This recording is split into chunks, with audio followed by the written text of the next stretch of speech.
ഞാനും കൂടി പങ്കാളിയായ മുഴുവൻ നേതാക്കന്മാരുടെയും ഏകാഭിപ്രായത്തിലെടുത്ത തീരുമാനമാണ്. പിന്നെ ആക്രമിക്കുന്ന ആരാ? ഏതെങ്കിലും പാർട്ടിക്കാരുണ്ടോ അതിനകത്ത്? ഏതെങ്കിലും പാർട്ടി പരിപാടി പങ്കെടുത്താനുണ്ടോ? നിങ്ങൾ എല്ലാം റിപ്പോർട്ട് ചെയ്യുന്നതാണല്ലോ. ഏതെങ്കിലും സമരത്തിൽ പോലീസിൻ്റെ ക്രൂരമായ ലാത്തി ചാർജ് ഏറ്റ ആരെങ്കിലും ഉണ്ടോ ആ കൂട്ടത്തിൽ? ഏതെങ്കിലും സമരത്തിൽ ഒരു വെള്ളത്തിൻ്റെ മുമ്പിൽ എഴുന്നേറ്റ് നിന്നവനുണ്ടോ? സമരത്തിൽ പങ്കെടുത്തവനുണ്ടോ? ഒരാളുമില്ല. ഇത് പാർട്ടിയുമായിട്ട് ഒരു ബന്ധമില്ലാത്ത ആളുകളാണ്. പുറത്തുനിന്നും വിദേശത്തുനിന്നും ഫേക്ക് ഐഡിയയിലും അല്ലാതെ. ഇപ്പം ഈ കാലത്ത് ആർക്കെതിരെ പറ്റും? എനിക്ക് പറ്റും. പക്ഷെ എനിക്ക് ടാർഗറ്റ് ഇല്ല. ഞാൻ ആർക്കെതിരെ ചെയ്യണത്?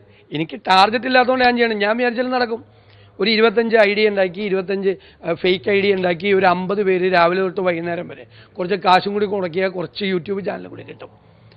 ഇതിനു വേണ്ടി മാത്രമല്ല, വേറെ കാര്യത്തിൽ റീച്ച് കിട്ടിയിരിക്കുന്ന ആളുകളെ ഹയർ ചെയ്തിട്ട് അതുകൂടി ചെയ്ത് ആരെ വേണമെങ്കിലും കൊല്ലാം. ഞാൻ അതിലൊന്നും ഭയപ്പെടുന്ന ആളല്ല.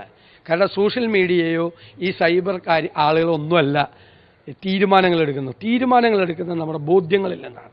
ആ ബോധ്യങ്ങളിൽ നിന്നെടുത്ത തീരുമാനം വെച്ചാൽ നമ്മുടെ നിലപാടിൻ്റെ ഭാഗമാണ്. ആ നിലപാടിൽ ഞാൻ നേരത്തെ പറഞ്ഞല്ലോ, കേരളം മുഴുവൻ, ഈ 25 സൈബർ പോരാളികളല്ല, കേരളം മുഴുവൻ അലയടിച്ചു വന്നാലും, കടൽ പോലെ അലയടിച്ചു വന്നാലും തീരുമാനത്തിൽ മാറ്റമില്ല.